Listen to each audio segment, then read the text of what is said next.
GNR టీవీకి స్వాగతం. మంచిర్యాల జిల్లా గోలేటి జీఎం కార్యక్రమం ముందు అన్ని కార్మిక సంఘాల ఆధ్వర్యంలో సమ్మె నిర్వహించారు. ఈ నెల మే 20న దేశవ్యాప్త సార్వత్రిక సమ్మెను విజయవంతం చేయాలంటూ కార్మిక సంఘాల ఆధ్వర్యంలో గోలేటి జీఎం కార్యాలయం ముందు ధర్నా జరిగింది. స్థానిక జీఎం కు వినతి పత్రం ఇచ్చారు. సందర్భంగా మాట్లాడుతూ ఇందులో 44 కార్మిక చట్టాలను 4 కోడ్లుగా విభజించి కార్మిక వర్గానికి అన్యాయం చేస్తున్నారని, వాటిని తక్షణమే ఉపసంహరించుకోవాలని, అలాగే మోదీ ప్రభుత్వం అనుసరిస్తున్న కార్మిక ప్రజా వ్యతిరేక విధానాలకు వ్యతిరేకంగా కాంట్రాక్టు కార్మికుల క్రమబద్ధీకరణ, హై పవర్ కమిటీ వేతనాలు చెల్లించాలని డిమాండ్ చేస్తూ సింగరేణి అసంఘటిత కార్మికులు, కార్మిక సంఘాలు ఎక్కువ కార్యక్రమంలో పాల్గొన్నాయి. టీఎన్టీయూసీ రాష్ట్ర ప్రధాన కార్యదర్శి టి మణిరామ్ సింగ్, ఐఎఫ్టీయూ రాష్ట్ర సహాయ కార్యదర్శి ఎండి చాంద్ పాషా, ఏఎఫ్టీయూ ఎం పోషమల్లు, రాష్ట్ర ప్రధాన కార్యదర్శి మహేందర్, సింగరేణి గని కార్మిక సంఘం రాష్ట్ర నాయకులు మరియు బండారి తిరుపతి, గోలేటి శ్రీనివాస్, ఏ పోషం, ఎండి సుభాన్, గైని తిరుపతి పాల్గొన్నారు. గడవడమే కష్టంగా ఉంది. అలాంటిది నెలవారీ జీతం కూడా సరిగ్గా ఇవ్వట్లేదు. కాంట్రాక్టర్ మారినా వాళ్ళ జీతాలు మారతలేవు. కాబట్టి రేపు ఈ యొక్క జీతభత్యాల కోసం లేదా పెరిగిన వేతనం కోసం లేకపోతే హైపవర్ వేతనం కోసం హైకోర్టు ఇచ్చిన తీర్పు ప్రకారం ఈ వేతనము చెల్లించే విధంగా మనం కొట్లాడాల్సిన అవసరం ఉంది. రేపు 20వ తారీఖు జరగబోయే ఈ సమ్మెను విజయవంతం చేయడం కొరకు ఈరోజు గోలేటి జీఎం ఆఫీసులో వినతి పత్రం ఇవ్వడం జరిగింది.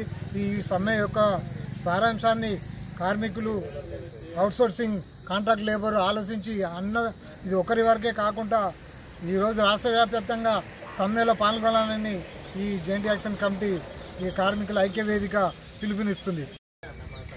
ఈరోజు సింగరేణి వ్యాప్తంగా కార్మిక సంఘాల ఐక్య వేదిక తరపున అన్ని జీఎం ఆఫీసుల ముందు నిరసన కార్యక్రమాలు చేపట్టడం అనేది జరుగుతూ ఉన్నది. అందులో భాగంగానే వినతి పత్రం కూడా మరి ఈరోజు గోలేటి జీఎం ఆఫీసుకు జీఎం గారికి ఇవ్వడం అనేది జరిగింది. ప్రధానమైనటువంటి డిమాండ్స్ అది మే 20 తారీఖున జరగబోయేటువంటి దేశవ్యాప్త సార్వత్రిక సమ్మెను విజయవంతం చేయాలని చెప్పేసి ఈరోజు ఒక మెమోరాండం ఇవ్వడం జరిగింది.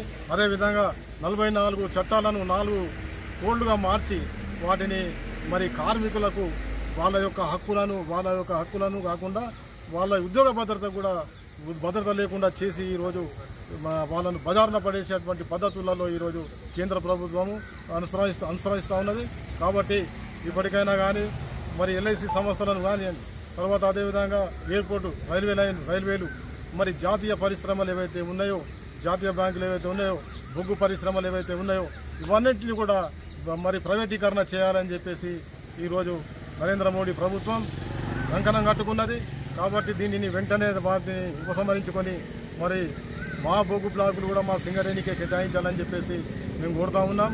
మా బొగ్గు బ్లాకులనే కాకుండా మరి ఎక్కడైతే దేశవ్యాప్తంగా బొగ్గు బ్లాక్ల వేలం పాట చేస్తున్నారో దాన్ని కూడా రద్దు చేసుకోవాలి. మరి అదేవిధంగా మరి మన ఈరోజు భారతదేశంలో మరి మావోయిస్టుల మీద పోరాటం, మావోయిస్టుల మీద ఈరోజు నిర్బంధం పెంచి కాల్పులు చేస్తూ ఉన్నారు. కాబట్టి మావోయిస్టులు శాంతియుత చర్చల ద్వారా పరిష్కరించుకుందామని చెప్పినా కానీ మరి ఈరోజు కర్రెగుట్ట ప్రాంతమైనటువంటి అడవిని 300 కిలోమీటర్ల అడవిని కూడా దిగ్బంధం చేసి ఈరోజు వాళ్ళ మీద ఎన్కౌంటర్లు అనేది జరుపుతూ ఉన్నారు. కాబట్టి మేము ఈ జేఏసీ తరఫు నుంచి ఇట్లా కోరుతూ ఉన్నాం. ఏదైతే శాంతి చర్చల ద్వారానే మరి పరిష్కారం చేసుకొని మరి చట్టం ప్రకారంగానే మనకు ఏ సుప్రీంకోర్టు తీర్పు ఇచ్చిందో దాని ప్రకారంగానే మనకు రాజ్యాంగం ఉన్నది, దాని ప్రకారంగానే మరి ప్రభుత్వాలు నడవాలని మరి మేము కూడా ఈ జేఏసీ తరఫు నుంచి శాంతియుత చర్చలు జరిపి వారి యొక్క సమస్యను పరిష్కరించాలని చెప్పేసి మేము జేఏసీ తరఫు నుంచి కోరుతా ఉన్నాం. సంఘాల ఐక్యత విజయవంతం చేద్దాం. మే 20న జరుగు దేశవ్యాప్త సార్వత్రిక సమ్మెను విజయవంతం చేద్దాం. మే 20న జరుగు దేశవ్యాప్త సార్వత్రిక సమ్మెను వర్ధిల్లాలి. కార్మికుల ఐక్యత రద్దు చేయాలి. 4 లేబర్ కోడ్లను రద్దు చేయాలి. కార్పొరేటీకరణ, ప్రైవేటీకరణ, కాంట్రాక్టీకరణ విధానాలను నశించాలి. నరేంద్ర మోడీ కార్మిక వ్యతిరేక, ప్రజా వ్యతిరేక, రైతు వ్యతిరేక విధానాలను వర్ధిల్లాలి. కార్మికుల ఐక్యత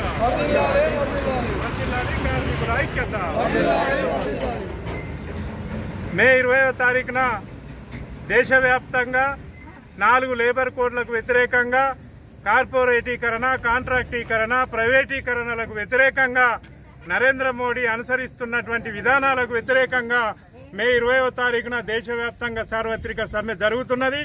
దాంట్లో భాగంగా ఈరోజు సింగరేణి వ్యాప్తంగా అన్ని కార్మిక సంఘాలు ట్రేడ్ యూనియన్లు కలిసి ఈరోజు అన్ని సింగరేణి జీఎం కార్యాలయాల ముందు ధర్నాలు చేసి నిరసన వ్యక్తం చేస్తూ ఈ కార్యక్రమంలో వినతి పత్రాలు అనేది సమర్పించడం జరిగింది.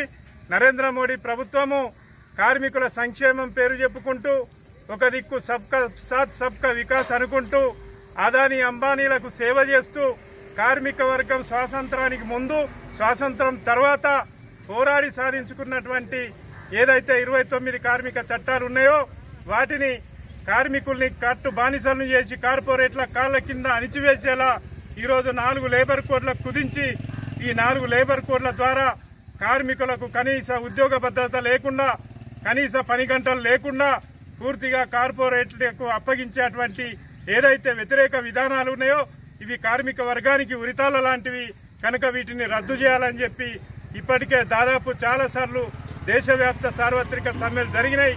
అయినప్పటికీ కూడా ఈరోజు నరేంద్ర మోడీ ప్రభుత్వం మొండిగా ఈరోజు కార్పొరేట్ సేవలు తరిస్తున్నది. కార్మికుల పక్షాన పోరాడుతున్నటువంటి మాట్లాడుతున్నటువంటి అనేక గొంతులను అణిచివేసే విధానాలకు నిర్బంధాలు ప్రయోగిస్తూ తమ విధానాలను వ్యతిరేకిస్తున్నటువంటి వారిని అణిచివేసేటువంటి ఒక దుస్సాహసానికి పాల్పడుతున్నటువంటి ఈరోజు కనబడుతూ ఉన్నది. కనుకనే మరొకసారి దేశవ్యాప్తంగా నరేంద్ర మోడీ అనుసరిస్తున్నటువంటి ఈ నల్ల చట్టాలకు వ్యతిరేకంగా కార్మిక వర్గం పోరాడి ఈ చట్టాలను వెనక్కగొట్టడానికే దేశవ్యాప్త సార్వత్రిక సమ్మెను మే 20వ తారీఖు చేయడానికి దేశవ్యాప్త కార్మిక వర్గం అంతా కూడా పూనుకుంటున్నది. అదేవిధంగా దాదాపు 40 కోట్ల మంది ఉన్నటువంటి అసంఘటిత కార్మికులకు సంబంధించి కూడా సుప్రీంకోర్టు చెప్పినటువంటి సమాన పనికి సమాన వేతనం, లాభాలలో వాటా, పర్మనెంట్ ఉద్యోగ భద్రత ఇటువంటి అనేక సమస్యలు కూడా ఈ యొక్క సమ్మెతోటి ముడిపడి ఉన్నాయి. కనుక అన్ని సెక్షన్ల కార్మికులందరూ కూడా ఈ యొక్క సమ్మెలో భాగస్వాములు కావాలని చెప్పి సింగరేణి బొగ్గు గనుల ప్రైవేటీకరణ ఆపి బొగ్గు బ్లాకులను సింగరేణికే కేటాయించాలని చెప్పి డిమాండ్ చేస్తూ ఈరోజు గోలేటి జీఎం గారికి వినతి పత్రం అనేది సమర్పించడం జరిగింది. కాబట్టి కార్మిక సోదరులారా మీరందరూ కూడా ఈ నరేంద్ర మోడీ తెచ్చినటువంటి నల్ల చట్టాలు ఏవైతే 4 లేబర్ కోడ్లు ఉన్నాయో వీటి రద్దు కోసము, ఉద్యోగ భద్రత కోసము, కనీస వేతనాల కోసము మనం ఈ యొక్క సమ్మెను విజయవంతం చేద్దామని చెప్పి మేము కార్మిక సంఘాల తరఫున కార్మిక వర్గానికి పిలుపునిస్తా ఉన్నాం.